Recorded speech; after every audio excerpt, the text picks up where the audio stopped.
ce qu'il faut comprendre, c'est que quand tu choisis d'aller à un stage, le travail du stage ne commence pas le jour du stage, à l'entrée du stage, mais il commence quand tu t'inscris. C'est-à-dire ça commence déjà à bouger ton énergie dans un sens ou dans un autre d'ailleurs. Vers plus de vérité ou vers plus de mensonges, mais ça commence à bouger au moment où tu t'inscris.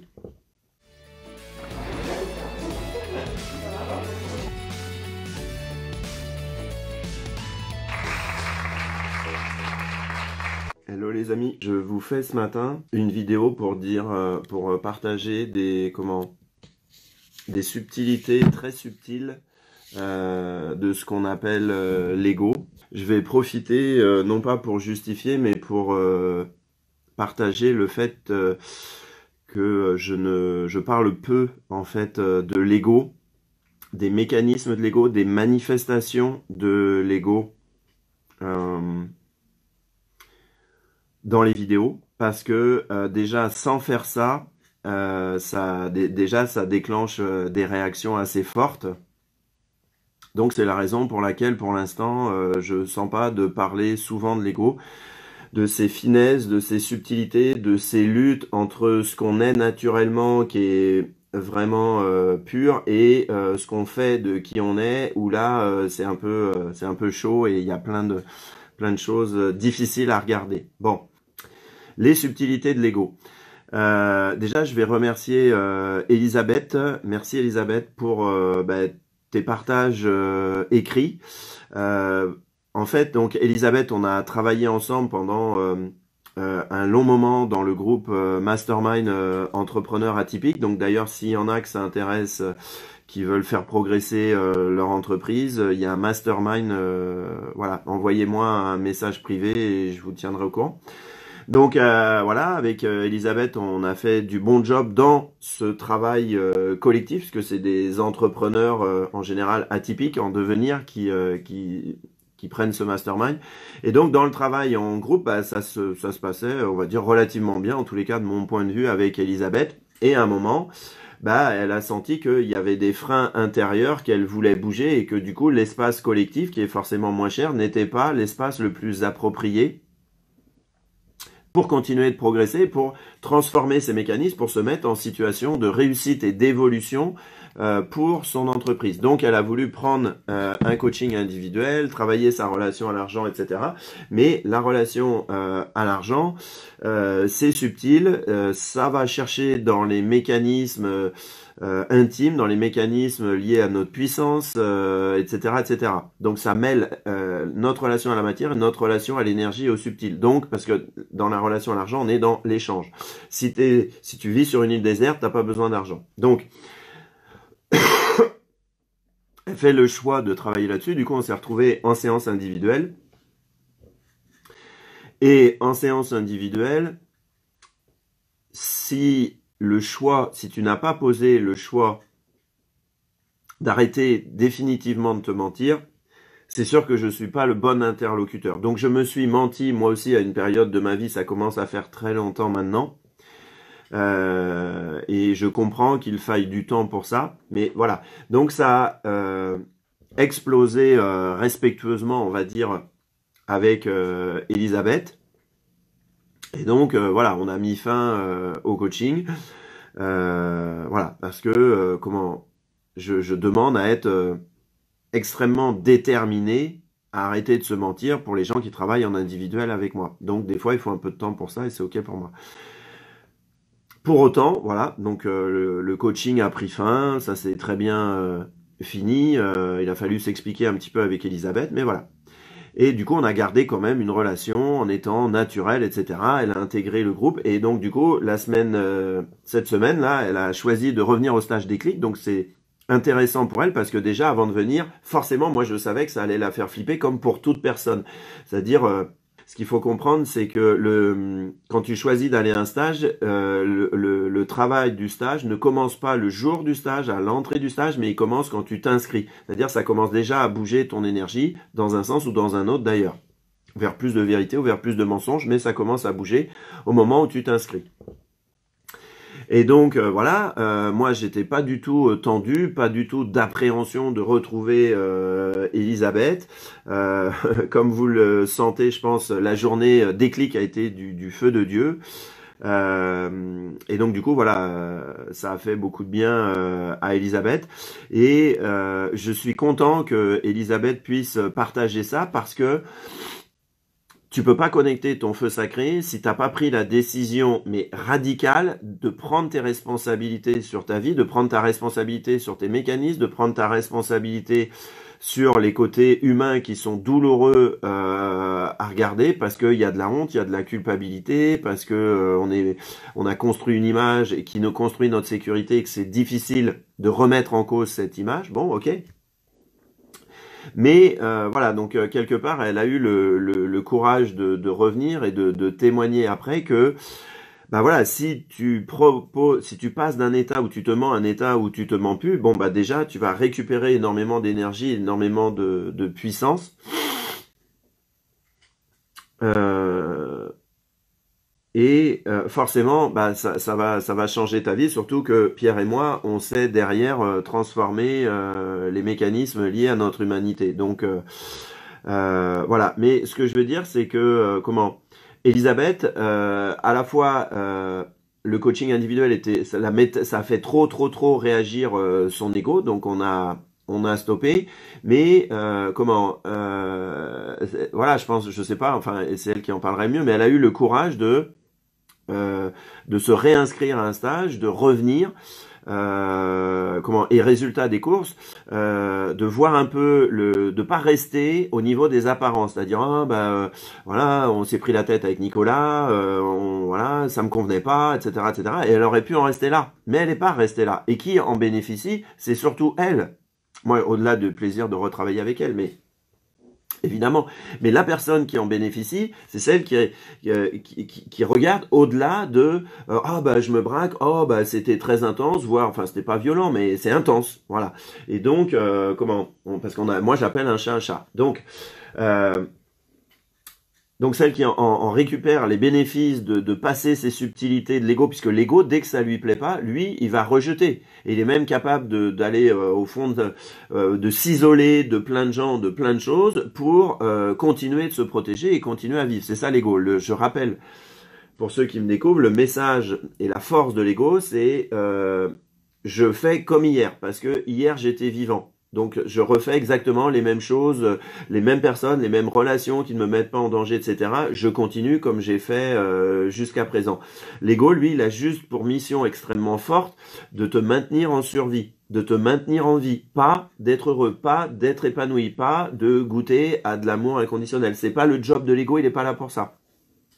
Donc, à un moment, une fois que tu as pris la décision d'arrêter de te mentir et de faire le job, et éventuellement que ça se passe avec nous et de nous faire confiance pour ça, ben tu vas rentrer dans une autre intensité. Parce que le feu sacré, tu reconnectes l'intensité de qui tu es, le pouvoir sur qui tu es, et donc c'est intense. Et ça demande de continuer à choisir d'être vrai avec toi-même. Donc premier exemple. Deuxième exemple, puisque il m'a autorisé à en parler, c'est quelque chose que juste les membres de l'équipe savent, mais que en dehors, personne ne sait. C'est-à-dire qu'en fait, il y a quelques semaines, j'ai proposé à Pierre d'intégrer notre petite équipe et qu'il a dit oui rapidement. Et qu'en fait, 2 semaines à peu près, donc il y a 3 semaines maintenant, 2 semaines avant le stage secousse et déclic à Nantes, en fait, il m'annonce qu'il quitte l'équipe, etc. Donc c'était un scoop puisque personne n'était au courant. Et donc en fait, bah moi j'ai respecté à 100% sa décision. Donc Pierre est sorti de l'équipe et donc on a animé les stages secousse et déclic euh, qui ont cartonné. Mais nous on savait que voilà, Pierre n'était plus dans l'équipe. Ça nous a pas empêché de faire notre job, d'être hyper bon et d'avoir les résultats que vous commencez à voir avec les gens. Et en fait, bah moi je l'ai laissé cheminer, je l'ai laissé vivre l'expérience, je l'ai laissé travailler avec moi. Voilà, en étant toujours très clair et moi en maintenant mon énergie et en maintenant mes intentions de départ. Donc j'avais pas moins de plaisir à travailler avec Pierre sous prétexte qu'il quittait l'équipe. Et puis c'est ça le point que je veux, dans les points que je veux parler avec vous dans cette vidéo, c'est que Et moi, j'avoue que ça me fait un certain effet, mais moins important, évidemment. Évidemment, non, pas évidemment d'ailleurs. Mais en fait, Pierre, il a senti que, et son ego a senti qu'en fait, il y avait plein de choses, et il y a toujours plein de choses dans l'équipe qui se vit, mais ça a touché, en fait, il y a énormément d'amour dans l'équipe, énormément de respect inconditionnel de ce qu'est chacun avec sa spécificité, ses différences, etc. Donc il y a énormément d'amour de présent dans l'équipe, et donc du coup, bah, lui, le réflexe, dès qu'il a senti ça, bah, pour lui, ça a touché son ego, ça a contrebalancé son modèle de vie d'avant, et du coup, c'était insupportable. Et donc, il a tranché très très vite de je sors de l'équipe. Et c'est là où l'ego est subtil, c'est comment donc ça peut être soit des vraies engueulades facilement visibles, par exemple comme c'était le cas avec Elisabeth, mais ça peut être aussi beaucoup plus, enfin beaucoup différent et beaucoup plus subtil comme l'a vécu Pierre, dire quelque chose de très insidieux qui touche l'image de soi, qui touche l'amour qu'il y a à l'intérieur de nous, et ça, ça faisait bugger son système, ça faisait remettre en cause tout un tas de choses de comment il voit les relations humaines. Donc du coup, l'ego, bah, c'est viscéral, eh bien, ça lui avait proposé de quitter l'équipe. Et Pierre a eu vraiment, vraiment, un, cette force, deux, cette honnêteté, et trois, cette intelligence, de continuer à observer avec vérité ce qui se passait dans l'équipe, les interactions, et de reconnaître ah mais en fait ça me renvoie tellement de naturel, tellement d'amour que en fait j'ai le choix soit de m'autoriser à vivre ça, soit de suivre le message de l'ego qui était bon bah je reste en dehors de l'équipe, je fais les 4 stages avec Nicolas comme c'est prévu et après on verra ce qui se passe. Et donc à la fois Elisabeth et à la fois Pierre ont su vivre cette énergie de l'ego qui les a fait s'éloigner de notre relation. Et en même temps, ils ont eu tous les deux la force de regarder la vérité en face et de pas se laisser dirigés par les mécanismes de défense de l'ego qui sont subtils, qui peuvent être donc des mécanismes d'exclusion, c'est-à-dire je m'exclus de quelque chose qui est très très beau à vivre pour moi, en tous les cas, dans le cas de Pierre. Donc, l'enseignement, c'est que tu vas pas connecter ton feu sacré si tu te laisses piéger par tes propres mensonges. Ça ne fonctionnera pas. Tu ne touches pas ta vérité personnelle en continuant de te mentir. Ce qu'il y a derrière le côté du feu sacré, une fois que c'est branché, c'est toi. C'est toi avec toute ta force, avec ta capacité à décider de ta vie, avec ta capacité à mobiliser et à investir les domaines de ta vie que tu as envie. C'est-à-dire que tu es créateur à fond la caisse de ta réalité. C'est puissant. Mais tu peux pas toucher cette puissance-là tant que tu te mens, tant que tu adhères à ça. Et des fois, on a besoin de payer quelqu'un, moi ça a été mon cas, pour ne pas tomber là-dedans. D'accord Si tu veux transformer ton ego, ça demande d'être extrêmement vrai, ça demande de poser l'énergie, ça demande de poser le désir de je prends la responsabilité totale de ce qui se passe, donc de tout l'amour qu'il y a à l'intérieur, de toute la lumière qu'il y a à l'intérieur, de toute la clarté qu'il y a à l'intérieur, mais aussi de tout ce qui est plus humain, plus dégueulasse, plus difficile à regarder. Voilà. Et si tu te laisses embarquer dans les apparences autour de l'ego, sous prétexte que bah, quelqu'un te paraît trop violent ou etc. etc. Ben ok, mais c'est ton choix. Mais sache que moi je changerai pas. Sache que moi je vais continuer de voir dans le groupe ou aussi dans nos relations quand ça se ment à l'intérieur. Et voilà. Et si je dois garder le silence, bah je le garde. Mais si je dois le dire, je le dirai. Donc voilà. Donc tu vois que l'ego peut c'est pas il peut, c'est il va t'emmener à un moment. Mais du coup, je fais cette vidéo pour te dire que tu es souverain par rapport à ça. Tu es souverain de comment tu décides pour toi-même. Et tu verras que si des fois tu te laisses piéger parce qu'il y a de l'intensité des fois autour de Nicolas Gétin ou des échanges avec des membres de son équipe, bah c'est ton choix de te laisser piéger. Voilà. Et donc ça me fait penser à quelque chose que j'ai dit au stage déclic,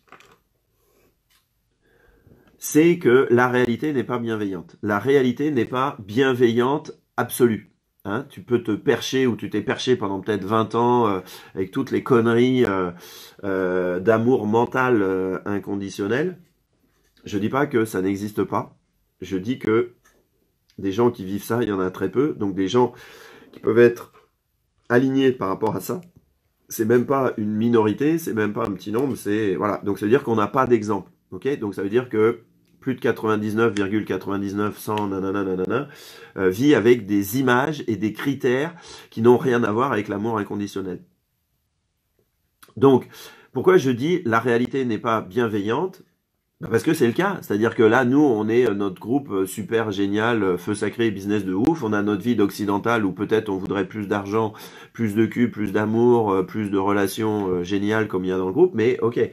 Mais si tu nais en Afrique ou si tu nais en Syrie, ok, et que au bout de 30 ans ou 40 ans, t'as pas d'autre solution que de traverser l'océan pour espérer, juste espérer une autre vie, et que bah, ta vie se finit dans l'océan, voilà, parce que bah, sur le trajet, soit tu te prends une bombe en Syrie ou ailleurs, ou bah, tu traverses l'océan et puis ton bateau va couler et tu vas mourir. Ça, c'est pas notre réalité d'occidental, mais c'est la réalité. C'est la réalité. Et est-ce qu'il y a de la bienveillance là-dedans? Mais non. Alors après, sur un plan absolu, tout se discute. Mais il faut quand même, enfin, je n'ai pas cette expérience-là de vivre dans un pays où tu gagnes 40 euros par mois au mieux et que voilà, tu es dans un pays de dictature avec énormément de violence. Voilà, bref. Donc, la réalité n'est pas bienveillante. Après, tu peux en faire une réalité hyper bienveillante. Moi, c'est hyper important ce truc-là. Mais la réalité dans son essence n'est pas que bienveillante. Donc, à un moment, il y a de l'humain, il y a de l'instinct, il y a de la pulsion, il y a de la force. Ça ne veut pas dire qu'il faut laisser tout faire, mais c'est dans la réalité. Voilà. Donc, voilà, tout ça, c'est des précisions que je voulais pour, voilà, pour continuer de bien relationner dans le groupe et en même temps, pour te donner un peu de l'info sur les subtilités de l'ego qui sont vraiment des pièges parce que aujourd'hui, nous, on kiffe de dingue d'avoir notre Pierre qui est revenu dans l'équipe. C'est juste phénoménal. Voilà, on est trop content. Mais le trajet, c'est lui qui l'a fait. Le trajet de pas se mentir, de commencer à se mentir sur ses mécanismes et d'arrêter définitivement de se mentir, c'est lui qui l'a fait, quoi. Donc voilà. Merci Pierre, on est trop content de t'avoir avec nous. Bon, je suis malade, je pleure et tout, etc. Donc, puis j'ai quand même ma journée à faire. Voilà, donc je vous souhaite plein de liberté par rapport aux subtilités de l'ego, par rapport à la subtilité de ces mécanismes de reprise de pouvoir sur toi. Et je vous souhaite comme d'habitude une journée d'enfer. Amusez-vous bien. Ciao, ciao!